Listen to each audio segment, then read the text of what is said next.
إن الحمد لله نحمده ونستعينه ونستغفره ونؤمن به ونتوكل عليه ونعوذ بالله من شرور أنفسنا ومن سيئات أعمالنا من يهده الله فلا مضل له ومن يضلل فلا هادي له وأشهد أن لا إله إلا الله وحده لا شريك له وأشهد أن محمدًا عبده ورسوله أما بعد فإن خير الحديث كتاب الله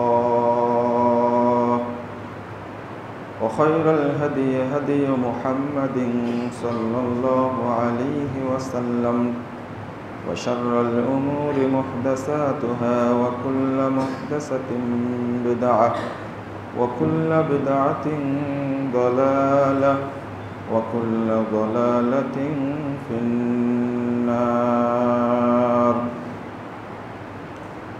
وقد قال الله تعالى في كلامه المجيد والفرقان الحميد: أعوذ بالله من الشيطان الرجيم.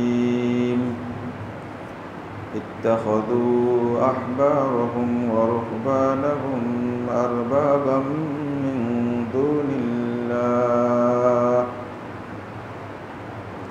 وقال تعالى: ولقد بعثنا في كل أمة رسولا أن اعبدوا الله واجتنبوا الطاغوت. قال عليه الصلاة والسلام عن أنس رضي الله عنه قال: قال رسول الله صلى الله عليه وسلم: لا يؤمن أحدكم حتى أكون أحب إليه من والده وولده والناس أجمعين. মুত্তাফাকুন আলাইহি। যাবতীয় হামদ সানা মহান রব্বুল আলামিনের জন্য, দরুদ ও তাসলিম বর্ষিত হোক শেষ নবী আহমদ মুস্তাফা মুহাম্মদ মুস্তাফা সাল্লাল্লাহু আলাইহি ওয়াসাল্লামের প্রতি। সম্মানিত মুসল্লিবৃন্দ, অন্ধ অনুসরণের ভয়াবহ পরিণাম, এই বিষয়টা নিয়ে আপনাদের সামনে আলোচনা পেশ করব ইনশাআল্লাহ। ওয়া তাওফীকি ইল্লা বিল্লাহ, আলাইহি তাওয়াক্কালতু ওয়া ইলাইহি উনীব। অন্ধ অনুসরণ বলতে বোঝায় আত-তাকলিদুল আমা,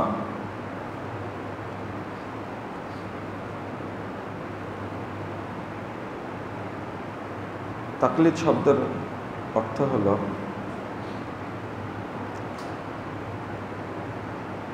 গলায় রশি বেঁধে উটকে টেনে নিয়ে যাওয়া। এজন্য উটের গলায় কুরবানির সময়ে যে ফিতা ঝোলানো হয় এটাকে কালাদা বলে। কোরআনের শব্দটা এসেছে। মালিক যেদিকে টেনে নিয়ে যায় সেদিকেই উট যায়, এই জন্য এটাকে কালাদা বলে। আর সেখান থেকে কল্লাদা ইউকল্লিদু তাকলিদ, তাকলিদ শব্দটা ব্যবহার হয়। তাকলিদের সোজা সংজ্ঞা হল কবুলু কওলিল গায়রি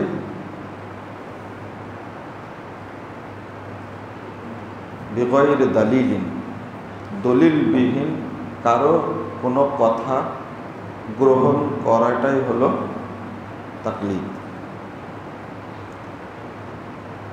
আর ইত্তেবা হলো কবুলু কওলিল গায়রি মা দালিলিন, অন্যের কথা দলিল সহ গ্রহণ করাকে ইত্তেবা বলে। কোরআন এবং হাদিসে ইত্তেবার কথা এসেছে, তাকলিদের কথা আসেনি। আমাদেরকে ইত্তেবা অর্থাৎ দলিল সহ অনুসরণ করার জন্য আল্লাহ এবং তার রাসূল সাল্লাল্লাহু আলাইহি ওয়াসাল্লাম নির্দেশ দান করেছেন। দলিলবিহীন চোখ বন্ধ করে কারো কথা মেনে নিতে নিষেধ করেছেন। তাকলিদ করতে হলে একজনের তাকলিদ করা বৈধ, একজনের তাকলিদ বৈধ। তিনি হন আল্লাহ রব্বুল আলামিন। তিনি যা বলেছেন সেটা আমাদেরকে গ্রহণ করতে হবে এবং তার পক্ষ থেকে একজন নবী হিসাবে, রাসূল হিসাবে মুহাম্মদ সাল্লাল্লাহু আলাইহি ওয়াসাল্লাম যা বলেছেন সেটা গ্রহণ করতে হবে। পৃথিবীতে দ্বিতীয় আর কোনো ব্যক্তি নেই। তো ইত্তেবা না করে যদি কোনো ব্যক্তি অন্ধ অনুসরণ করে তাহলে তার পরিণামটা কি, অর্থাৎ অন্ধ অনুসরণের পরিণাম, এইটা আমরা বোঝানোর চেষ্টা করব ইনশাআল্লাহ। এবং আমাদের মধ্যে এই গোপন, রহস্যময়, ঘাতক মানসিকতা ও রোগ যদি থেকে থাকে সেখান থেকে আমাদেরকে বেরিয়ে আসতে হবে। ফিরে যাব একমাত্র মুহাম্মদ সাল্লাল্লাহু আলাইহি ওয়াসাল্লামের আনিত বিধানের দিকে। সবগুলো ছুঁড়ে ফেলে দেব, এই মানসিকতা আমাদের রাখতে হবে। তাকলিদি মানসিকতা ইসলামের সবচেয়ে যে বিষয়গুলো ক্ষতি করেছে তার মধ্যে এটা আছে দ্বিতীয় পর্যায়ে। নাম্বার 1 হলো ইসলামের ক্ষতি করেছে সবচেয়ে বেশি জয়ীফ ও জাল হাদিস। সবচেয়ে বেশি, মানে হাদিসের নাম দিয়েই শরীয়ত তৈরি করা হয়েছে। জাল হাদিসটা না থাকলে আর দলিলটা পেত না। জাল দলিলের আলোকেই আমূল সাব্যস্ত করার চেষ্টা করেছে। ওই ইহুদি খ্রিস্টানদের যারা দোসর, যারা দালাল, যারা চামচা, এই শ্রেণীর লোক রাসূল সাল্লাল্লাহু আলাইহি ওয়াসাল্লামের নামে জাল হাদিস তৈরি করেছে বেশিরভাগ ক্ষেত্রে। আর ওই জাল দলিলগুলোই বর্তমানে বিভিন্ন প্রত্যভ্রষ্ট ফেরকার বড় দলিল। একটু সাউন্ড কমাই দেন। তো আমরা যদি লক্ষ্য করি যে প্রত্যেকটি ক্ষেত্রেই দলিল পাওয়া যায়। খুব কম বিষয় আছে যেটা আমরা বলি যে এর কোনো দলিলও নাই, জাল দলিলও নাই, খুব কম। কিন্তু খুঁজতে গিয়ে দেখবেন দলিল আছেই, কিন্তু দলিলটা হলো জাল বা ভিত্তিহীন। কোথাও না কোথাও কেতাবে লেখা আছে। অল্প কিছু বিষয় আছে যেগুলো দলিল নাই। যদি আমরা ওইগুলো ছেড়ে দিতে পারতাম তাহলে আমাদের মধ্যে এত বিশৃঙ্খলা তৈরি হতো না। নাম্বার 2 হলো যখন আমার আমলটা হাদিসের সাথে মিলছে না, প্রকাশ পেয়ে গেল, আমি যে আমলটা করি বা যেটা বলি সেটা হাদিসের বিরোধী। এখন আমার করণীয় হলো, আমার কর্তব্য হয়ে পড়েছে যে কোনো মূল্যে আমার কথাটাকে তাবিল করে ওইটাকে জায়েজ প্রমাণ করা। কিন্তু একজন মুমিনের দায়িত্ব হলো দলিল যেহেতু নাই, ও যত বড়ই আলেম হোক না কেন কথাটা কি করতে হবে? প্রত্যাখ্যান করতে হবে, বর্জন করতে হবে, আর ফিরে যেতে হবে কোন দিকে? দলিলের দিকে। এই মানসিকতা আপনাদের কোথায় থেকে জন্ম নেবে? আমাদের মধ্যেই নাই, অর্থাৎ যারা আমরা আলেম বলে দাবি করি তাদের মধ্যেই নাই। তো সাধারণ মানুষ, যারা জেনারেলি শিক্ষিত মানুষ, তাদের মধ্যে এই বোধ, বুদ্ধি, বিবেক, চেতনা কিভাবে তৈরি হবে? ইমাম তাহাবী রাহিমাহুল্লাহ তিনি একটা কথা বলছেন, তার একটা কথা পাওয়া যায়, লা ইউকাল্লিদু ইল্লা আসাবিয়ুন গবিয়ুন।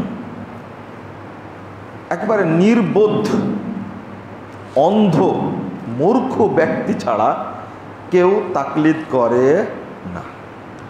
তাহলে নির্বোধ, গবি, একবারে গোঁড়া, আসাবি, গোঁড়া ব্যক্তি ছাড়া কেউ মুকাল্লিদ হয় না, অন্ধ অনুসরণ করে না। তাহলে যে তাকলিদের অনুসরণ করে, অন্ধ অনুসরণ করে, সে হয় গোঁড়া, নয়তো অন্ধ, নয়তো বোকা, নয়তো নির্বোধ।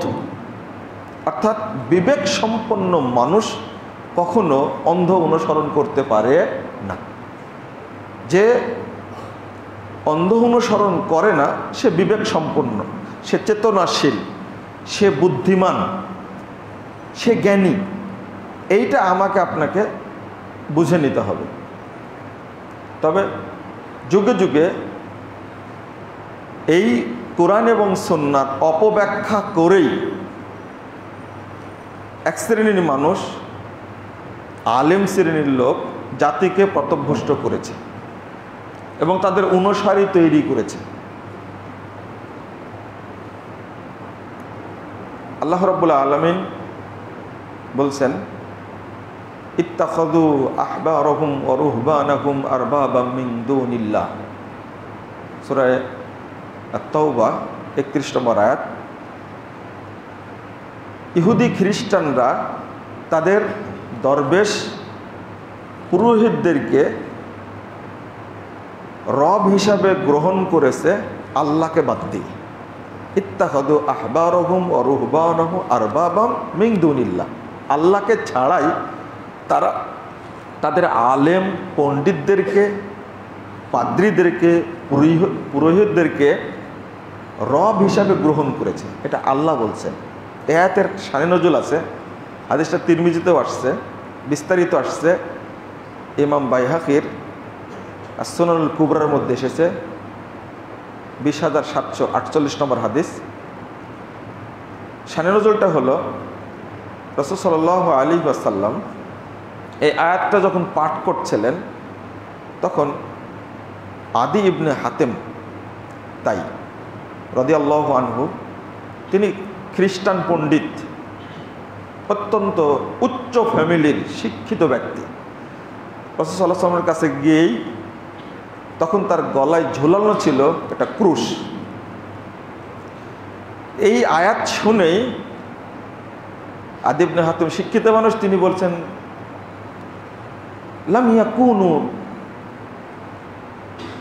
ইয়াবুদুনাহুম, আপনি এটা কি পড়ছেন?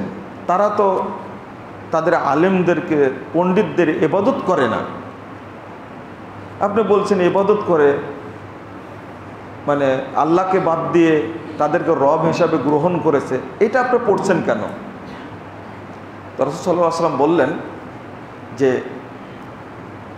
তারা যেটাকে হালাল বলে তোমরা কি সেটা মানো না, অথচ আল্লাহ এটাকে হারাম করেছেন। তারা যেটাকে হারাম বলে তোমরা সেটা মানো না, অথচ ওইটাকে আল্লাহ হালাল করেছেন। তখন আদি ইবনে হাতেম বলছেন যে বলা, হ্যাঁ, তারা যেটাকে হালাল বলে সেটাই তো মানি, তারা যেটাকে হারাম বলে আমরা তো সেটাই গ্রহণ করি।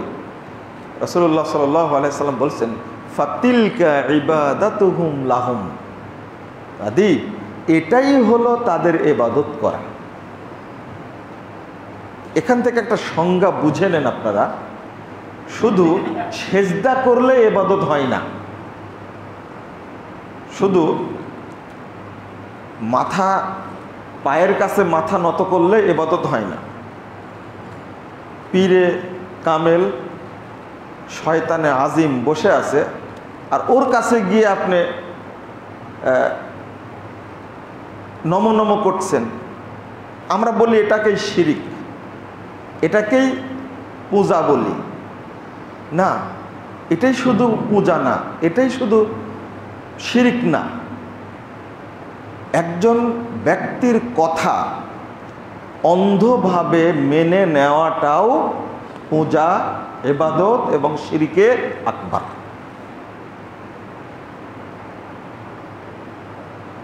একটা কথা বলে নিলাম, আমি একটা কথা বলে দিলাম, আপনি ওটা একবারে অন্ধভাবে মেনে নিলেন, এটাই হলো ব্যক্তি পূজা। আর এটা শিরকে আকবার এবং অত্যন্ত ভয়াবহ বিষয়। সাধারণ মানুষ এটা গুরুত্বই দেয় না। কেন গুরুত্ব দিবেন না? আপনি কি বিপদে পড়তে চান?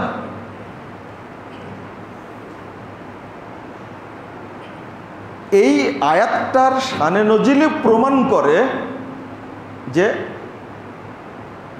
তিলকা ইবাদাতুহুম লাহুম, এটাই তাদের আনুগত্য করাই হলো তাদের জন্য ইবাদত করা, তাদেরকে রব হিসাবে গ্রহণ করা। আজকে আমরা যারা ইসলাম পালন করি, তারা অধিকাংশই, যারা মুসলিম বলে দাবি করি, ম্যাক্সিমাম অধিকাংশ মানুষই কোনো না কোনো পীরের অন্ধ অনুসরণ করি এবং তাকে মাবুদ হিসাবে গ্রহণ করেছি। কোরআন হাদিসে যেটা আছে সেটা গ্রহণ করি না, আমি গ্রহণ করি আলেম কি বলেছেন, পীর কি বলেছেন, দরবেশ কি বলেছেন, বুজুর্গ কি বলেছেন, আকাবির কি বলেছেন, এইটাকে বেশি গুরুত্ব দিয়ে থাকি।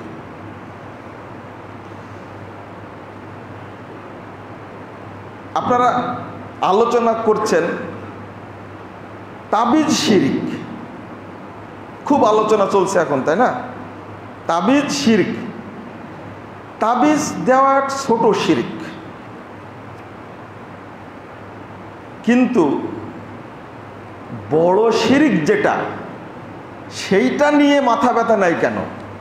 যে লোকটা বড় শিরকের সাথে জড়িত, সেই লোক তাবিজ, কবজ, এইগুলো ঢেপি, ফিতা, তারপরে তামার আংটি, রিং, এইগুলো ব্যবহার করা তার কাছে কোনো ব্যাপারই না। কারণ মূল জায়গায় চলে যান, ও শিরকে আকবরের সাথে জড়িত, তার কাছে শিরক আসগার, ছোট শিরক করা তো কোনো বিষয় না। এই মূল থিমটা আমাদের মাথায় এখনো আসেনি। আপনি একজন পীরে মুগা, মানে তার কথা এক বাক্যে সব গ্রহণ করেন। পীর সাহেব পান খেতে খেতে পিক ফেলে দিচ্ছে, সেটা বাটিতে ধরে আপনি মানে খুব আনন্দের সাথে খেয়ে ফেলছেন, আপনাদের লজ্জা লাগছে, কিন্তু তাদের কাছে খুব তৃপ্তি লাগে। পানের পিক বুঝেন তো? এই শয়তানে আজিম এ পান খেয়ে পিক ফেলছে, আর মুরিদরা বাটি নিয়ে বসে আছে। কি কেমন মুরিদ চিন্তা করেন। আর পানের সুবড়া যখন পীর সাহেব ফেলে দিচ্ছে, ওযু করে যখন কুলি করছে, এই কুলিগুলো ধরে রাখার জন্য তার রেডি থাকে। ওটা পান করলে ঈমান বৃদ্ধি পাবে, ওটা পান করলে অসুখ ভালো হয়ে যাবে। আস্তাগফিরুল্লাহ, নাউযুবিল্লাহ, নাউযুবিল্লাহ। তো যাদের আকীদা বিশ্বাস এইরকম, তাদের কাছে তাবিজ ঝুলানো, তাবিজের পক্ষে বয়ান করা, এটা কোনো ব্যাপার হলো? এটা কোনো বিষয়ই না। যদি আসলটা বুঝতাম, তাহলে হালকা বিষয় নিয়ে আমরা এত আলোচনা পর্যালোচনা করতাম না। একজন মুরিদি আমার কাছে বলছে, আল্লাহ তাকে হেদায়েত দিয়েছে আলহামদুলিল্লাহ, বলছেন যে এখন তো মনে হলো বমি হওয়ার মতো হয়, কারণ আমিও তো পানের পিক খাইছি। তৌবা তৌবা, নাউজুবিল্লাহ। মানে এই কথা শোনার পরে ওই লোকের কাছে কথা বলবো আবার রুচি হচ্ছে না। পরে ভাবলাম যে মানুষ আরো অনেক খারাপ অন্যায় করে তো ফিরে এসেছে। আমি বললাম, যাক, আল্লাহ আপনাকে হেদায়েত দিয়েছেন, এটাই আজীবন শুকরিয়া আদায় করবেন। তো বলছে, এখন ইবাদত করে এত তৃপ্তি পাই, সে কল্পনারও বাহিরে। আলহামদুলিল্লাহ, আল্লাহ আমাদেরকে সবাইকে হেদায়েতের পথে রাখুন, সিরাতে মুস্তাকিমের পথে রাখুন। আল্লাহ আমাদেরকে জান্নাতুল ফেরদাউসের রাস্তায় রাখুন, আমিন ইয়া রাব্বাল আলামিন। এই ধরনের অন্ধ মুকাল্লিদ, অন্ধ মুরিদ, তার অবস্থাটা কি হবে? আচ্ছা, পীর দরবেশ বুজুর্গ, এদের দাম বাড়ায় কারা বলেন তো দেখি? কারা? মুরিদরা। মুরিদরা বেশি দাম বাড়ায় তাদের। এজন্য কোরআন হাদিসে মুরিদদের কথা বেশি এসেছে। কিন্তু এই যারা মুগা, এই গুরু যারা ভেদে মারেফতের কথা যারা বলে, তাদের কথা কম আসলেও যারা পথভ্রষ্ট করেছে মানুষকে, তারা যে জাহান্নামে যাবে আগে, এইটা কিন্তু হাদিসে আসছে। জাহান্নামে যাওয়ার বেলায় ওই যারা আকাবির বুজুর্গ সেজে, দরবেশ সেজে সমাজে বসবাস করে, জাহান্নাম উদ্বোধনের বেলায় তারাই আগে থাকবে, এটা হাদিসে আসছে। কিন্তু আমরা যারা মুরিদ, এই অন্ধ মুকাল্লিদ, তাদের বিষয়টি কোরআন হাদিসে বেশি আলোচনা এসেছে। সূরা বাকারা, আগে ওই আয়াতের ব্যাখ্যাটা বলে দিই, না হলে আপনাদের ইয়েতে আসবে না। ইত্তাখাযু আহবারহুম ওয়া রুহবানাহুম আরবাবা মিন দুনিল্লাহ, এই আয়াতটা নিয়ে এসে শাহ ইসমাইল শহীদ রাহিমাহুল্লাহ, উপমহাদেশের ব্রিটিশ বিরোধী আন্দোলনের সেনাপতি সিফা সালার, তিনি তানবীরুল আইনাইন ফি ইসবাত রাফইল ইয়াদাইন এই গ্রন্থের মধ্যে আলোচনা করতে গিয়ে এই আয়াতটা নিয়ে এসে দুইটা মন্তব্য করেছেন। এই চমৎকার দুইটি মন্তব্য আপনাদের শুনে রাখা উচিত। একটা 39 পৃষ্ঠায় এসেছে, আর একটা 46 এবং 47 পৃষ্ঠায় এসেছে। তিনি বলছেন, ফাউলিমা হাদা, এই আয়াত থেকে বোঝা যায় আন্না ইত্তাবা শাখসিন মুআয়্যানিন বিহাইসু ইয়াতামাসসাকু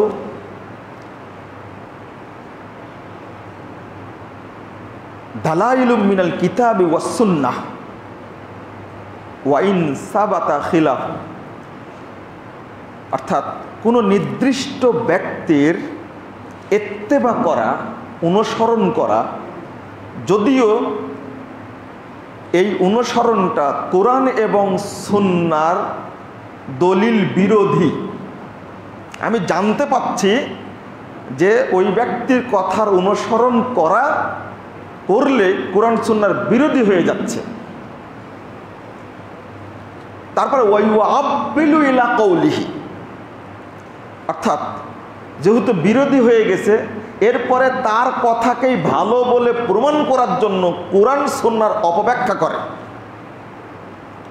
এই ধরনের লোক যদি তোমরা দেখো, তো মনে রাখবা শাউবুম মিনান নাসরানিয়া, এই লোকের মধ্যে ইহুদি খ্রিস্টানদের স্বভাব রয়েছে, ওয়া হাজ্জুম মিনাশ শিরক, এবং শিরকের বাসা রয়েছে। নাউযুবিল্লাহ। এই কথাটা আমার নয়, এই আয়াতের ব্যাখ্যা দিতে গিয়ে শাহ ইসমাইল শহীদ রহিমাহুল্লাহ কথাটা বলছেন।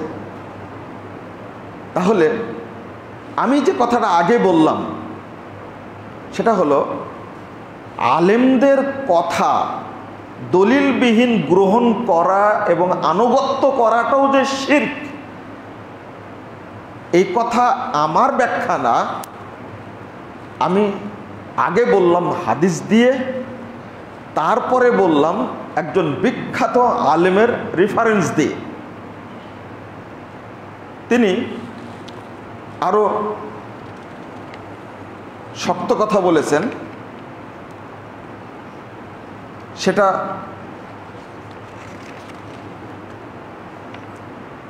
আমি আপনি যদি একটু দৃষ্টি দেই তাহলে পরিষ্কার হবে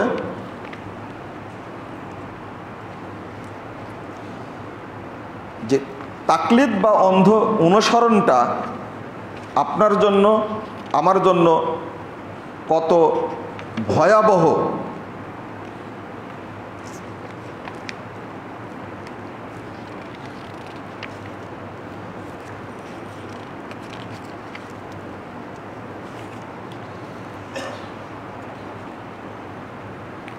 জি, ফালাইতা শারি কাইফা ইয়াজুজুল ইলতিজাম তাকলিদ শাখসিন মুআয়্যানিন মা তামাক্কুনির রুজু' ইলা রিওয়ায়াতিল মানকুলাতানিন নবী সাল্লাল্লাহু আলাইহি ওয়াসাল্লাম।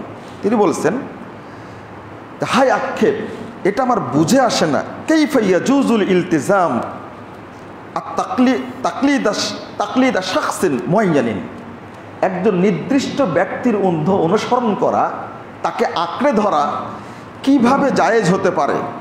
মা তামাক্কুনির রুজু' ইলা রিওয়ায়াতে মানকুলাতানিন নবী সাল্লাল্লাহু আলাইহি ওয়াসাল্লাম, যেখানে সুযোগ রয়েছে মুহাম্মদ সাল্লাল্লাহু আলাইহি ওয়াসাল্লামের হাদিসের দিকে ফিরে যাওয়া, যেখানে সুযোগ রয়েছে ওই জায়গাতে কিভাবে একজন মানুষের অন্ধ অনুসরণ করা জায়েজ হতে পারে?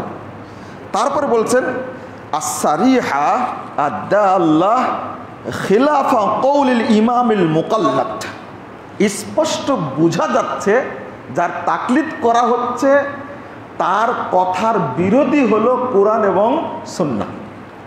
এটা কিভাবে? তারপরে বলছেন, ফাইল্লাম ইয়াতরুক কওলা ইমামিহি ফাফিহি শাইবাতুম মিনাশ শিরকে, আমার কথা নাই, এই অবস্থাতেও যদি কেউ তার ইমামের, আলেমের, বুজুর্গের, দরবেশের কথা ত্যাগ না করে, তখন বুঝবে ফাফিহি শাইবাতুম মিনাশ শিরক, তার মধ্যে শিরিকের স্বভাব রয়েছে। আমি এই মাঝখানে একটা কথা বলেছি, যেটা শিরকে আকবার। কেন শিরকে আকবার? চলেন কোরআনের আয়াত দ্বারা আমরা আলোচনাটা শুনি। আল্লাহ বলছেন সূরা বাকারা 166-67 নম্বর আয়াত, ইজতাবাররা আল্লাযীনা তুবিউ মিনাল্লাযীনা তাবাউ ওয়া রাবুল আযাব ওয়া তাকাত্তাআত বিহিমুল আসবাব। যখন কিয়ামতের মাঠে অনুসারীরা বিচ্ছিন্ন হয়ে যাবে তাদের থেকে যাদেরকে তারা অনুসরণ করত, অর্থাৎ অনুসারীরা বিচ্ছিন্ন হয়ে যাবে তাদের নেতা থেকে, বুজুর্গ দরবেশ থেকে যখন বিচ্ছিন্ন হয়ে যাবে, ওরাবুল আযাব, এবং শাস্তি দেখতে পাবে, অতাকাত্তাকাত বিহুল আসবাব, তাদের সাথে যাবতীয় সম্পর্ক ছিন্ন হয়ে যাবে। ওয়াকালাল্লাযীনা ইত্তাবাউ, যারা ইত্তেবা করত তারা বলবে, লাউ আন্না লানা কাররা, আল্লাহ যদি আজকে আমাদের একটু সুযোগ দিত, আল্লাহ যদি সুযোগ দিত, ফানাতাবাররা মিনহুম কামা তাবাররাউ মিন্না, তাহলে কিয়ামত মানে আল্লাহ যদি দুনিয়ার যাওয়ার সুযোগ দেয় আমাদেরকে, আজকে তারা যেভাবে আমাদেরকে ফেলে চলে যাচ্ছে, দুনিয়ায় যদি একটু সুযোগ দেয় আল্লাহ, তাহলে আমরাও তাদেরকে এইভাবেই বর্জন করতাম। ফানাতাবাররা কামা তাবাররাউ মিন্না, তারা আজকে যেভাবে আমাদেরকে ফেলে যাচ্ছে আমরাও ওদেরকে ছুঁড়ে ফেলে দিতাম। কাযালিকা ইউরিহিমুল্লাহু আমালাকুম হাসারাতিন আলাইহিম, আল্লাহ বলছেন এইভাবেই তাদের এই অন্ধ অনুসরণের জন্য কিয়ামতের মাঠে আল্লাহ আক্ষেপ করাবেন। ওরা আক্ষেপ করবে যে হাই সর্বনাশ, কি ভুল কাজই না করেছি, নিজের কি না ক্ষতি করেছি। তারপরের বাক্যটা হলো ওমা হুম বিখারিজিনা মিনান নার, ওমা হুম বিখারিজিনা মিনান নার, তারা জাহান্নাম থেকে কোনোদিন বের হতে পারবে না। জাহান্নাম থেকে বের হতে পারে না কে? কোনোদিন জাহান্নাম থেকে বের হতে পারবে না। তারা কারা? এক নম্বর হলো যারা ঈমান আনার পরেও শিরিকে আকবার করে মারা গেছে, তাদের জন্য দোয়া করলেও কবুল হবে না, সাদাকা করলেও কবুল হবে না। দোয়া করা নিষেধ, সাদাকা করা নিষেধ। আপনি চাইলেই করবেন, তা হবে না।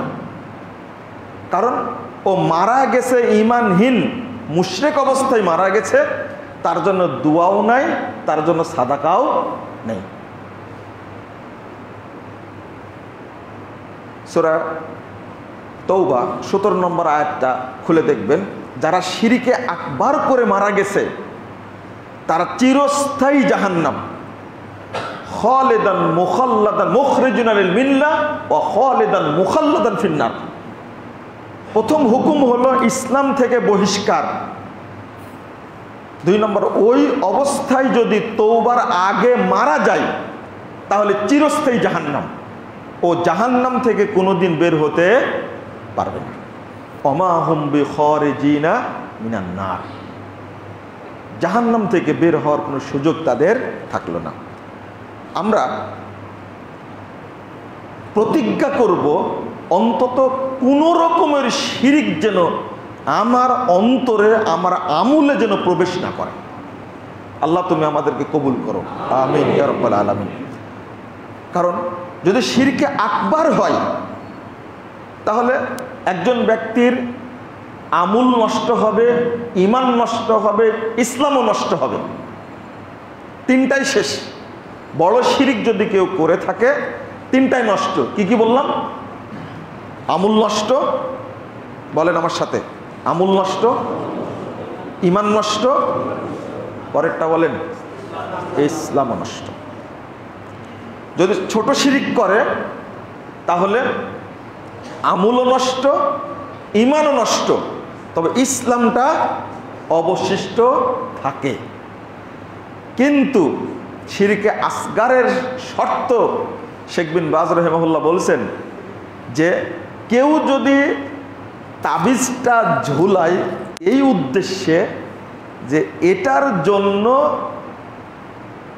আমি রোগ থেকে মুক্তি পাবো, তাহলে এইটা আবার শিরকে আকবার হয়ে যাবে। তাহলে তাবিজ তো মানুষ এই উদ্দেশ্যেই ঝুলায়। কথা কি বুঝতে পেরেছেন? তাবিজ তো কি এই উদ্দেশ্যেই ঝুলায়। তাবিজ দিলে দাঁতের পোকাটা মরে যাবে আর দাঁত জ্বালা পোড়া করবে না, দাঁতের ব্যথায় কাতর, কোনো উপায় নাই, তাবিজ একটা ঝুলাই দিল।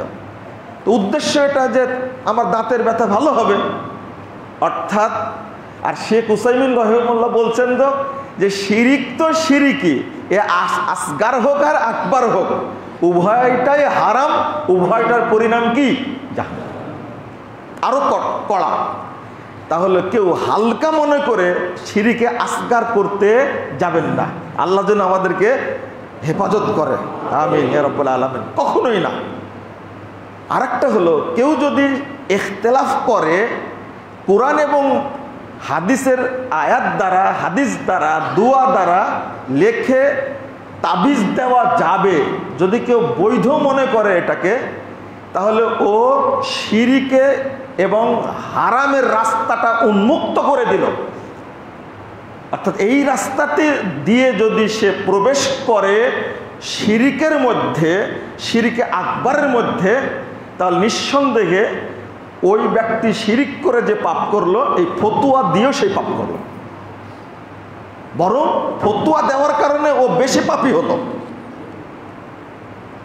বরং হাদিসের দিকে ফিরে যাব, সেটা হলো শিরিক না করার কারণে আমি যদি মরেও যাই আমি জান্নাতে যাব ইনশাআল্লাহ। হাদিস এটাই, লা তুশরিক বিল্লাহ ওয়া ইন কুতিলতা ওয়া ইন হুররিকতা, 22,128 নম্বর হাদিস, মুস্তাদ আহমদ খুলুন। তোমাকে যদি কেটে কেটে টুকরো টুকরো করা হয়, তোমাকে যদি আগুনে পুড়িয়ে হত্যা করা হয়, জ্বালিয়ে দেওয়া হয়, তুমি আল্লাহর সঙ্গে শিরিক করো না। 1। 2 নম্বর হলো অন্য যত পাপ রয়েছে, পাপ করার পরে আমি যদি চলেও যাই, গলায় দড়িয়ে দিয়ে মারা গেছে, বিষ খেয়ে মারা গেছে, তার আত্মীয় স্বজন যদি তার পক্ষে সাদাকা করে, দোয়া করে, আল্লাহ সেই পাপও মাফ করে দিতে পারেন। কিন্তু খুব ইখলাসের সাথে মাজারে গিয়ে, দরগায় গিয়ে, পীরের কাছে গিয়ে নম করে দেখলাম বড় একজন নেতা, বাংলাদেশের তথাকথিত আলেম, বাংলাদেশের সবাই চিনে, দেখছি এক পীরের পা ধরে পড়ে আছে। ছবিটা আমার কাছে আছে। আমি বললাম যে আলেম কিভাবে মেনে নিতে পারলো, অর্থাৎ নেতা কিভাবে মেনে নিতে পারলো, আমির কিভাবে মেনে নিতে পারলো যে তার পা ধরলো, আর একজন মুরিদ পা ধরবে আর ধরে বসেই থাকবে আর সে মেনে নিবে। তো এইটা কি? যদি আপনার ভিতরে শিরিকের প্রতি ঘৃণা না জন্মে, তাহলে আপনার আমার পরিণামটা কি হবে? হাদিস যেটা বলে, মুহাম্মদুর রাসূলুল্লাহ সাল্লাল্লাহু আলাইহি ওয়াসাল্লাম বলছেন যে শিরিক না করলে আল্লাহ রাব্বুল আলামিন পাপ ক্ষমা করে দিবেন। 3540 নম্বর হাদিস তিরমিজির মধ্যে এসেছে, আল্লাহর স্পষ্ট ঘোষণা, ইয়া ইবনে আদম লাউ আতাইতানি বিকুরাবিল আরদি খাতায়া ওয়া লা তুশরিক বি শাইয়া, তুমি যদি আমার কাছে উপস্থিত হও আসমান জমিন ভর্তি পাপ নিয়ে, আসমান থেকে জমিন পর্যন্ত ভর্তি পাপ নিয়ে যে উপস্থিত হও, ওয়া লা তুশরিক বি শাইয়া, কিন্তু আমার সাথে কোনো শিরিক করনি এতগুলো পাপের মধ্যে, লা আতাইতুকা বিকুরাবিহা মাগফিরা, আমি আল্লাহ সব পাপ ক্ষমা করে দিয়ে তোমার কাছে হাজির। চিন্তা করা যায়, এক, আমি আল্লাহর ক্ষমা পাবো, বিশ্বাস করি। 2 নম্বর, যদি আল্লাহ কিয়ামতের মাঠে ক্ষমা নাও করে, আমরা আরেকটা অপশন আছে, মুহাম্মদ সাল্লাল্লাহু আলাইহি ওয়াসাল্লাম আমার জন্য সুপারিশ করে আমাকে জাহান্নাম থেকে বের করবেন। তবে আমরা কেউ 1 সেকেন্ডের জন্য জাহান্নামে যেতে চাই না। আল্লাহ তুমি কবুল করো, আমিন ইয়া রাব্বাল আলামিন। 1 সেকেন্ডের জন্য না। এরপরও 2441 নম্বর হাদিস তিরমিজির মধ্যে এসেছে, রাসূল সাল্লাল্লাহু আলাইহি ওয়াসাল্লাম বলছেন, ফাখতারতু শাফাআ ওয়া হিয়া লিমান মাতা ইউশরিক বিল্লাহি শাইয়া, আমার সুপারিশ তার জন্য কার্যকর হবে, তার জন্য মনোনীত হবে। আমি আমার সুপারিশটা মনোনীত করব তার জন্য যে ব্যক্তি মারা গেছে কিন্তু আল্লাহর সাথে কাউকে শরীক, কোনো কিছুকে শরীক করেনি। এখানে শিরিকে আকবার আসগার সব চলে এসেছে। কারোর সাথে শিরিক করেনি, কোনো কিছুর সাথে শিরিক করেনি, আল্লাহকে শরীক করেনি, অংশের স্থাপন করেনি, আমি তার জন্য সুপারিশ করব। তাহলে আপনার জন্য এটা অপশন বন্ধ হয়ে গেল। এরপরও একটা অপশন আছে, শিরিক না করলে বাঁচার অপশন আছে। সেটা হলো পাপ পুড়ে পুড়ে পুড়ে পুড়ে পুড়ে যখন সব পাপ শেষ হয়ে যাবে, ওই কালেমার বদৌলতে আল্লাহ রাব্বুল আলামিন জাহান্নাম থেকে বের করে জান্নাত দিবেন। আবার সুবহানাল্লাহ বলে। এই সময়ে সুবহানাল্লাহ কেন? ঘন্টাখানেক জাহান্নামে যাবেন কে কে? হাত তুলেন তো দেখি। যাবেন না? এখানে সুবহানাল্লাহ বলার কি আছে? চুপ থাকবেন, একটু ভাববেন। আল্লাহর দয়া স্বীকৃতি দেওয়ার জন্য সুবহানাল্লাহ বলছেন, তাই না? তাও ভালো, আলহামদুলিল্লাহ। যারা বের হবে তাদের জন্য আলহামদুলিল্লাহ, আমার জন্য না। বলেন ইনশাআল্লাহ। আমার জন্য না। আল্লাহ তুমি আমাদেরকে জাহান্নামের আশেপাশে নিয়ে যাও না আল্লাহ। আমরা 1 সেকেন্ডের জন্য আল্লাহ জাহান্নাম যেতে চাই না। আল্লাহ তুমি আমাদেরকে জাহান্নাম থেকে মুক্ত করে দাও, আমিন ইয়া রাব্বাল আলামিন। কঠিন জিনিস, কিন্তু চিন্তা করেন এতটা স্টেপ পার হওয়ার পরেও একজন ব্যক্তি জাহান্নাম থেকে বের হওয়ার সুযোগ আছে, কিন্তু শিরিক করে মারা গেছে তওবা ছাড়া। হ্যাঁ বলেন আপনারা, আমি তো আগে মাজার পূজা করতাম, কবর পূজা করতাম, পীর পূজা করতাম, খানকা পূজা করতাম, আজমিরে যেতাম, অমুক জায়গায় যেতাম, তমুক জায়গায় যেতাম, তাহলে কি আল্লাহ পাপ ক্ষমা করবে না? এখন বলেন আল্লাহ শিরিক করেছি, আমি তওবা করছি, মাফ করো, আল্লাহ সব পাপ মাফ করে দেবে। আপনি কি বলেন? আল্লাহ ক্ষমাশীল। কিন্তু ক্ষমা চেয়েছেন কি আপনি? না। আর একটা জিনিস, আমরা মানে মাজার পূজা ছেড়েছি, কবর পূজা ছেড়েছি, আমরা পীর পূজা ছেড়েছি, খানকা পূজা ছেড়েছি, কিন্তু তাগুতের পূজা ছাড়তে পারেনি। আপনি বলবেন যে এটা আবার কি বললেন? কি বলবো? ওমা ইউমিনু আকসারুহুম বিল্লাহ ইল্লা ওয়া হুম মুশরিকুন। আয়াতটা শুনেননি? সূরা ইউসুফ 106 নম্বর আয়াত। যারা ঈমান এনেছে তাদের অধিকাংশই মুশরিক। আল্লাহর প্রতি যারা ঈমান এনেছে তারা অধিকাংশই কি? মুশরিক। আয়াতের অনুবাদ ভুল না, আপনার বুঝতে ভুল হতো। ওমা ইউমিনু আকসারুহুম বিল্লাহ ইল্লা ওয়া হুম মুশরিকুন। ভাই, চাচা, নানা, দাদা, খালু, খালা, নানি, দাদি, যেই হন না কেন, আপনি যে দলই করেন, আওয়ামী লীগ করেন, বিএনপি করেন, জাতীয় পার্টি করেন, অমুক করেন, তমুক করেন, জাসদ বাসদ যাই করেন, আপনি মুসলিম, আপনি আমার ভাই, আপনাকে নসিহতের জন্য বলছি, ধর্মের নামেও শিরিক করবেন না, রাজনীতির নামেও শিরিক করবেন না। বেরিয়ে আসুন। পৃথিবীর কেউ বেঁচে নেই, মরে গেছে, যার আগে এসছে মরে গেছে। আমার আপনারও মৃত্যু হবে, কবরে আল্লাহর সামনাসামনি হতে হবে, কিয়ামতের মাঠে আল্লাহর সামনাসামনি হতে হবে। আমার একটা পরবর্তী জীবন আছে। এই জন্যই বলি, রাজনীতির নামে শিরিক বন্ধ করুন, ধর্মের নামে শিরিক বন্ধ করুন, বরং তাওহীদকে গ্রহণ করুন, তাগুতকে বর্জন করুন। এটা হলো আমাদের মৌলিক আহ্বান। আমাদের এই বক্তব্যটা বুঝতে আপনাদের কেন অসুবিধা হয় তা জানি না। আমরা এই জায়গায় কোট করলাম কথাটা যে তাগুতটা কি আর তাওহীদটা কি, এর উপরে স্পেশাল একদিন খুতবায় দেবেন ইনশাআল্লাহ। তো শুধু এতটুকু বলে রাখি, তাগুত শব্দের অর্থ হলো শয়তান।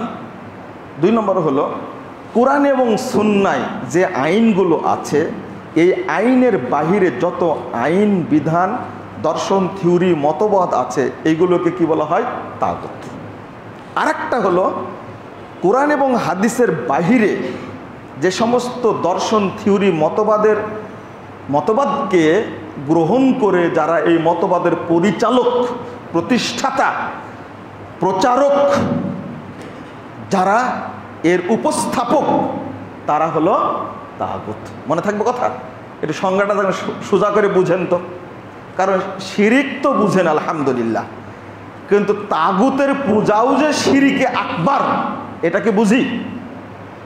আপনি প্রকাশ্যে বলতে পারেন না, কিন্তু বলেন আপনি ঘৃণা করি, বলতে পারেন না, মনে মনে ঘৃণা করেন।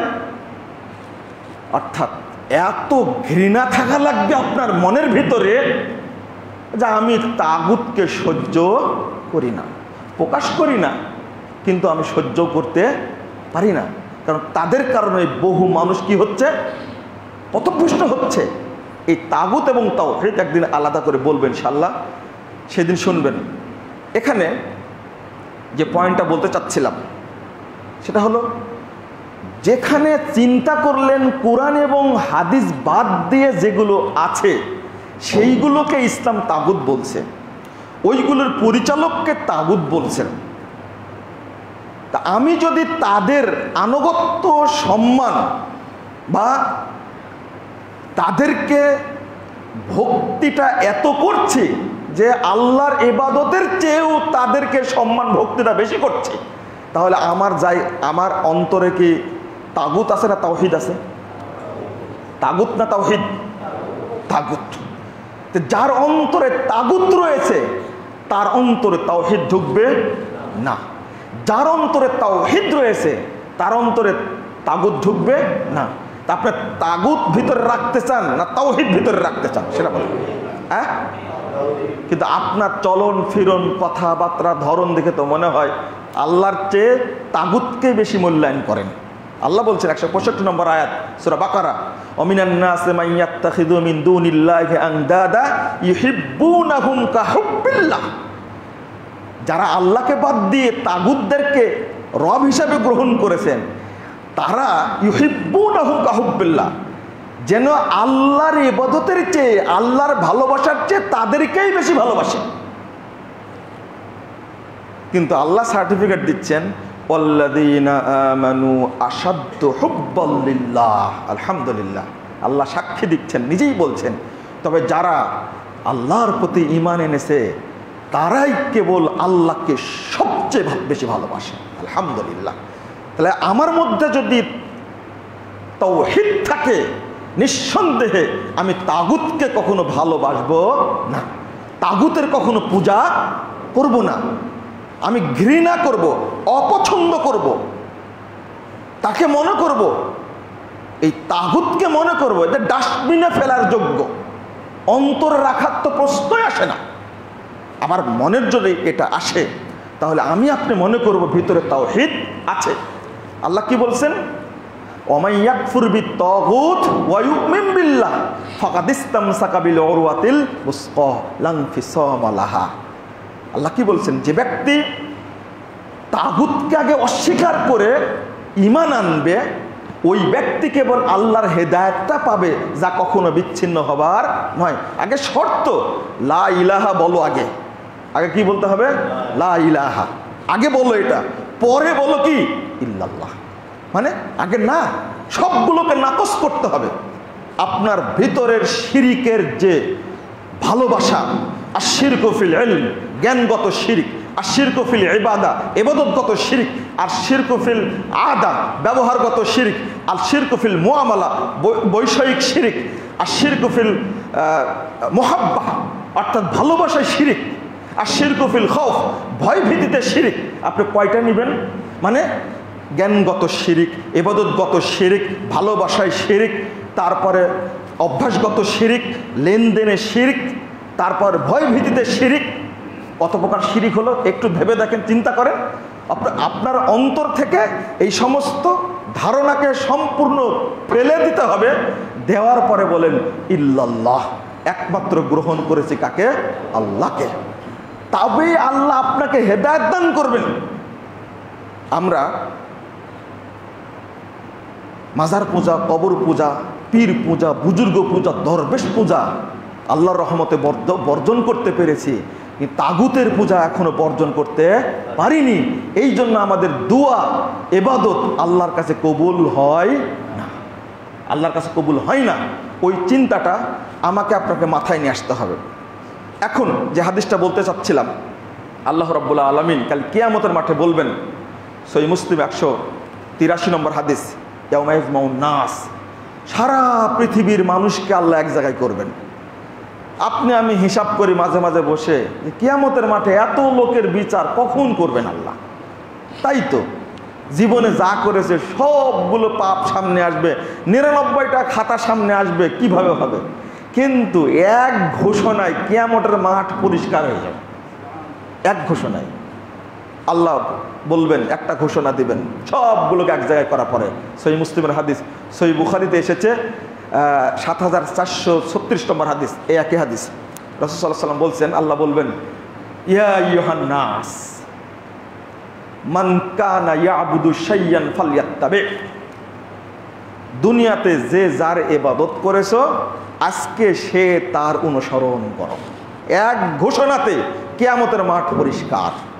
এরপরে আল্লাহ রাসূল সাল্লাল্লাহু আলাইহি ওয়াসাল্লাম বলছেন, মান কানা ইয়াবুদুল কমারা ফায়াত্তাবিউ মান কানা ইয়াবুদুল শামসা শামসা ওয়া ইয়াত্তাবিউ মান কানা ইয়াবুদুল কমারাল কমারা ওয়া ইয়াত্তাবিউ মান কানা ইয়াবুদুল আসনামাল আসনাম ওয়া ইয়াত্তাবিউ মান কানা ইয়াবুদুত তাওয়াগীতাত তাওয়াগীত। আল্লাহ রাসূল বলছেন, এই ঘোষণা হওয়ার মাত্রই যারা সূর্যের পূজা করেছে, সূর্যকে আল্লাহ জাহান্নামে দিবেন। দেওয়ার পরে তখন সূর্যের ইত্তেবা করে ওই পূজারীরা সবাই যাবে। যারা চন্দ্রের পূজা করেছে, চন্দ্রকে জাহান্নামে নিক্ষেপ করবেন, ওর পিছনে পিছনে তার অনুসারীরা চলে যাবে। যারা মূর্তি, ছবি, ভাস্কর্য, আসনাম, যারা আসালিব, পুরুষ, কয়েকটা আউসান, কয়েকটা হাদিসের শব্দ আসছে, যতগুলো মূর্তি সবগুলোকে আল্লাহ জাহান্নামে ফেলে দেবেন। যার পরে যারা এই মূর্তির পূজা করেছে তারাও জাহান্নামে যেয়ে থাকবে। শেষ বাক্যটা হলো ওয়ায়াত্তাবিউ মান কানা ইয়াবুদুত তাওয়াগীত আর তাওয়াগীত। যারা তাগুতের পূজা করেছে তারাও জাহান্নামে যাবে এবং তার অনুসারীরাও জাহান্নামে যেতে থাকবে। কিয়ামতের মাঠ পরিষ্কার হলো না বলেন তো এবার দেখি, এক ঘোষণায় শেষ। এইগুলো ছাড়া যদি আমার উম্মতের কেউ যদি মুনাফেকও থাকে, আল্লাহ রব্বুল আলামিন তার হিসাব নেবেন। কিন্তু এর আগে পরিষ্কার যেগুলো হওয়ার হয়ে গেছে, তাওহীদের সাথে কোনো আপোষ নেই, কোনো আপোষ নেই। রাসূল সাল্লাল্লাহু আল্লাহ রাব্বুল আলামিন বলছেন, এবার যখন জাহান্নামে পাঠিয়ে দেওয়া হচ্ছে তখন বলছেন, ওয়া ইয়াউমা ইয়াদু যালিমু আলা ইয়াদাইহি ইয়াকুলু ইয়া লাইতানি ইত্তাখাযতু মা'আর রাসূলি সাবিলা। হায় আক্ষেপ, যদি সূরা ফুরকান 27, 28, 29 নম্বর আয়াত, যদি অমুক ব্যক্তিরকে ওয়া ইয়াউমা ইয়াদু যালিমু আলা ইয়াদাইহি ইয়াকুলু ইয়া লাইতানি ইত্তাখাযতু মা'আর রাসূলি সাবিলা, দুই হাতের আঙ্গুল কামড়াবে আর বলবে হায় আক্ষেপ, যদি রাসূল মুহাম্মদ সাল্লাল্লাহু আলাইহি ওয়াসাল্লাম অনুসরণ করতাম কতই না ভালো হতো। তারপরে বলে ইয়া ওয়াইলাতা লাইতানি লাম আত্তাখিজ ফুলানান খলিলা, হায় দুর্ভোগ, যদি অমুক ব্যক্তির পূজা না করতাম, অমুক ব্যক্তিকে যদি বন্ধু হিসেবে গ্রহণ না করতাম কতই না আমার ভালো হতো। লাকাদ আদাল্লানি আনিয যিকরি বা'দা ইয জাআনি ওয়া কানা শাইতানু লিল ইনসানি খাযুলা। আহ, কি চমৎকার স্বীকৃতি! আজকে বলছে বাবা, আজকে বলছে সবচেয়ে ভালো মানুষ, আজকে বলছে সবচেয়ে মানে প্রিয়র খাঁটি পীর, এটা পীরে কামেল, মুজাদ্দেদে জামান, কুতুবে রাব্বানি, তারপরে কি এই ইত্যাদি লকব দিচ্ছে। কিন্তু ওই মুরিদি কাল কিয়ামতের মাঠে বলবে লাকাদ আযাল্লানি আনি যিকরি বা'দা ইয জাআনি। হায় হায়, আমার কাছে তো কোরআন হাদিস এসেছিল, কিন্তু এই বদমাশ আমাদেরকে মানতে দেয়নি, বলেছে এগুলো পড়ো না, কোরআন হাদিস পড়ার দরকার নাই, আমি যেগুলো বলছি ওইগুলো মানো। ওয়া কানা শাইতানু লিল ইনসানি খাযুলা। এই শয়তান কত বড় দুশমন, মানুষের জন্য কত বড় দুশমন। মানে দুনিয়ায় বলছে বাবা, কিয়ামতের মাঠে বলবে কি শয়তান। সূরা আহজাব 66, 67, 68 নম্বর আয়াতটা খুলুন। ইয়াউমা তুকাল্লাবু বুজুহুম ফিন্নার, মুখের উপরে ভর করে জাহান্নামের মধ্যে নিক্ষেপ করা হবে। তারপর বলল কি ইয়া লাইতানা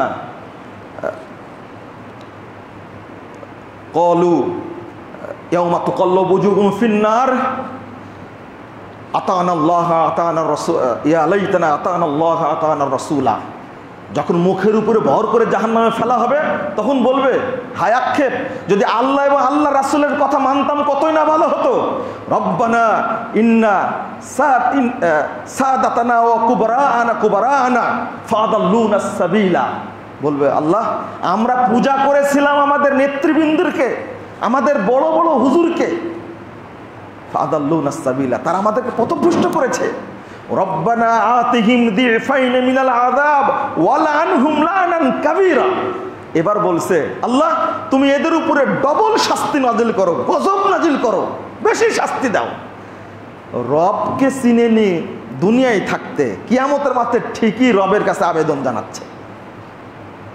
বন্ধুরা আমার, বর্তমান প্রেক্ষাপট হয়ে গেছে এত জটিল এবং কঠিন, সেটা মানুষ ইসলামের কথা না বলে কথা বলছে তরিকার। আমি একজন আলেমকে বললাম যে এতদিন তো শুধু মাযহাবেরই খেদমত করলেন, এখন একটু ইসলামের খেদমত করেন। তখন বলছে কি মাযহাবের খেদমত কি ইসলামের খেদমত না? আমি বললাম তাহলে দুইটা নাম হলো কেমনে? একটা মাযহাবী খেদমত আর একটা কি ইসলামী খেদমত। একজন বড় আলেম, আমি নাম বলবো না, আমার বইয়ে কোনো এক বইয়ে লেখা আছে সেটা বলবো না, মৃত্যুর সময় দুই হাঁটুর মাঝখানে মাথা দিয়ে বসে আছেন। তার ছাত্র গিয়ে জিজ্ঞেস করছেন আপনি এইভাবে চিন্তিত কেন? তিনি আক্ষেপ করে বলেছিলেন, দেখো আজকে মাথায় চিন্তা আসছে, আজীবন যেটা করেছি মাযহাবকে প্রতিষ্ঠিত করার জন্য, কিন্তু ইসলামের জন্য কিছু করেছি এখন আমার কিছু মনে হচ্ছে না। নাউজুবিল্লাহ, নাউজুবিল্লাহ, নাউজুবিল্লাহ। ইমাম আবু হানিফার নাম উচ্চারণ করে, ইমাম শাফির নাম উচ্চারণ করে, ইমাম মালিকের নাম উচ্চারণ করে, মঈনুদ্দিন চিশতির নাম উচ্চারণ করলে, আব্দুল আল্লাহ মুল্লা আলী কারি তিনি বলছেন মিনাল মালুম আন্নাল্লাহা লা ইউকাল্লিফু আহাদান আন ইয়াকুনা হানাফিয়ান আও মালিকিয়ান আও হাম্বালি আও শাফিয়্যা আও হাম্বালিয়্যা বাল কাল্লাফাল্লাহু আন ইয়ামালু বিস-সুন্নাহ। প্রখ্যাত হানাফি পণ্ডিত তিনি বলছেন, আল্লাহ কাউকে বাধ্য করেননি তুমি হানাফি হও, তুমি মালিকি হও, তুমি শাফি হও, তুমি হাম্বলি হও, বরং আল্লাহ বাধ্য করেছেন তুমি সুন্নাতের প্রতি আমল করো।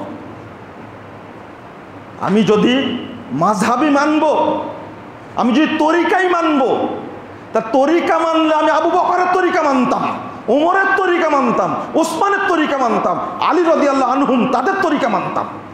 যদি মাযহাবি মানবো তাহলে আমি আবু বকরের নাম দিয়ে বাকারিয়া মাযহাব তৈরি করতাম, উমরিয়া মাযহাব তৈরি করতাম, উসমানিয়া মাযহাব তৈরি করতাম, আলেভিয়া মাযহাব তৈরি করতাম।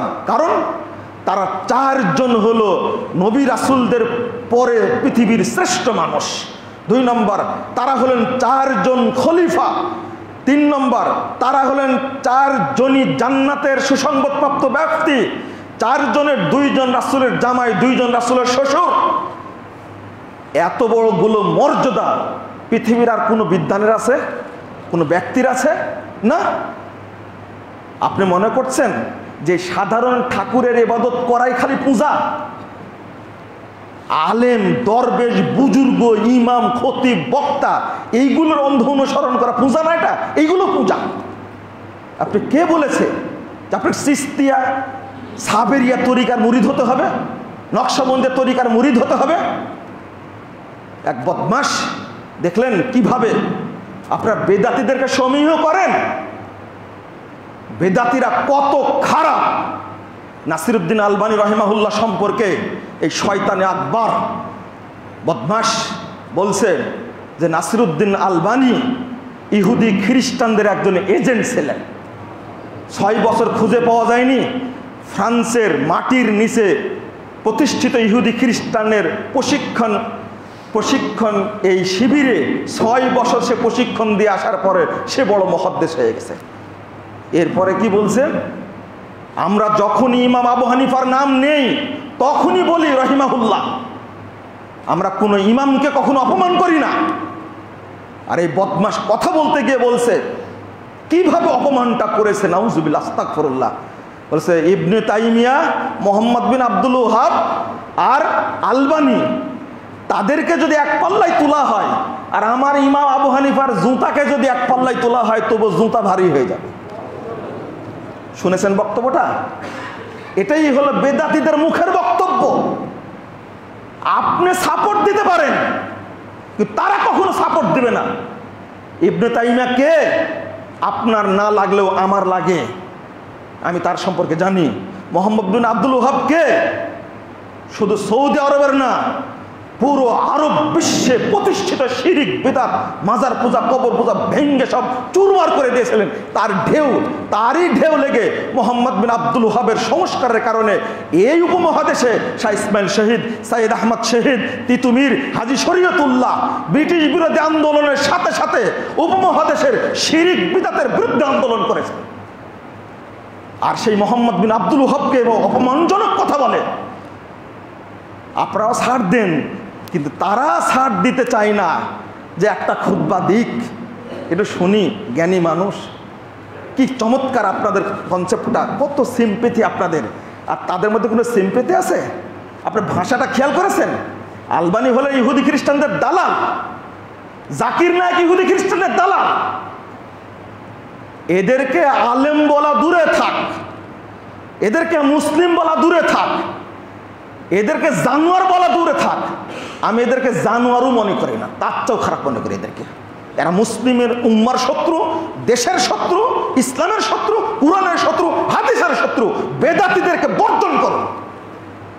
যারা মানুষকে শিরকি শিক্ষা দেয় তাদের বক্তব্য আপনারা শুনেন। এই সমস্ত মাজার পূজা যে, কবর পূজা যে বেদাতি, যারা হলো ইসলামের বড় শত্রু, তাদের সাথে কোনো আপোষ আহলে হাদিসদের নাই, কোনোদিন ছিল না, এখনো নাই, ভবিষ্যতে থাকবে না ইনশাআল্লাহ। তবে দোয়া করি আল্লাহ এই সমস্ত মুশরিকদেরকে হেদায়েত দান করুন, আল্লাহ এই সমস্ত মাজার পূজাদেরকে হেদায়েত দান করুন, এই সমস্ত বেদাতি কট্টর মাযহাবীদেরকে আল্লাহ হেদায়েত দান করুক। আল্লাহ তাদের অন্তর থেকে এই সমস্ত শিরিক বেদাতকে দূর করে দিক। তাদের অন্তরের মধ্যে আল্লাহ মানে তাওহীদের আলো যেন জ্বালিয়ে দেয়। আল্লাহ যেন তাদেরকে হেদায়েত দান করেন। আল্লাহ তাদেরকে তওবা করার জন্য সুযোগ দান করে। আল্লাহ তুমি আমাদেরকে জান্নাতুল ফেরদৌসের জন্য কবুল করে দাও। আমিন ইয়া রাব্বাল আলামিন। আকুলু কাওলি হাদা আস্তাগফিরুল্লাহ লি ওয়া লাকুম লিসাইরিল মুসলিমিন।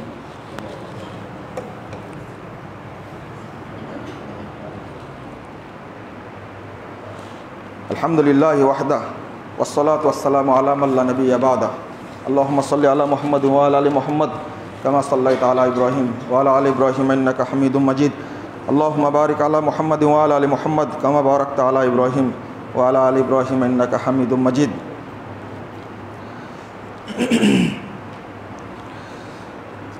সম্মানিত মুসল্লিবৃন্দ, মালিটুলা নিবাসী মোহাম্মদ নূরে আলম, তার মেয়ে অসুস্থ, হাসপাতালে ভর্তি। তার জন্য দোয়া করবেন, আল্লাহ যেন তাকে শেফায়ে কামেলা দান করেন। আমিন ইয়া রাব্বাল আলামিন। সেই সাথে আরও যে সমস্ত ভাই ও বোনেরা হাসপাতালে আছে, বহু মানুষ আপনাদের আমাদের পরিচিত করোনায় কেউ বা অন্য রোগে হাসপাতালে ভর্তি আছে, আল্লাহ তাদেরকে সুস্থতা দান করুক। আমিন ইয়া রাব্বাল আলামিন। আর আমাদেরকে যেন আল্লাহ যাবতীয় বালা মুসিবত এবং রোগ বালা থেকে যেন আল্লাহ হেফাজত করেন। আমিন ইয়া রাব্বাল আলামিন। আরেকটা ঘোষণা, এটা পরে বললেও হতো, শেখ মানসুরুল হক রিয়াদি, তিনি বুখারীর দার্স প্রদান করবেন মঙ্গলবার। কখন এটা লেখেননি তো? এশা, বাদ এশা। আপনারা অংশগ্রহণ করার চেষ্টা করবেন। জাযাকুমুল্লাহ খায়রান। আল্লাহ রাব্বুল আলামিন আমাদের সকলকে কবুল করুন। আমিন। আল্লাহুম্মা আইজ্জাল ইসলাম ওয়াল মুসলিমিন, আল্লাহুম্মা আইজ্জাল ইসলাম ওয়াল মুসলিমিন, আল্লাহুম্মা আইজ্জাল ইসলাম ওয়াল মুসলিমিন ওয়াখযুলিল কাফারাতা ওয়াল ফাজারাতা ওয়াল মুশরিকিন। আল্লাহুম্মা ইগফির লানা ওয়া লিল মুমিনিনা ওয়াল মুমিনাত ওয়াল মুসলিমিনা ওয়াল মুসলিমাত ওয়াল আহইয়াই ওয়াল আমওয়াত। রব্বানা আতিনা ফিদ দুনিয়া হাসানাহ ওয়া ফিল আখিরাতি হাসানাতাও ওয়া কিনা আযাবান নার। ربنا فاغفر لنا ذنوبنا وكفر عنا سيئاتنا وتوفنا مع الأبرار. ربنا تقبل منا إنك أنت السميع العليم وتب علينا إنك أنت التواب الرحيم. وصلى الله على النبي.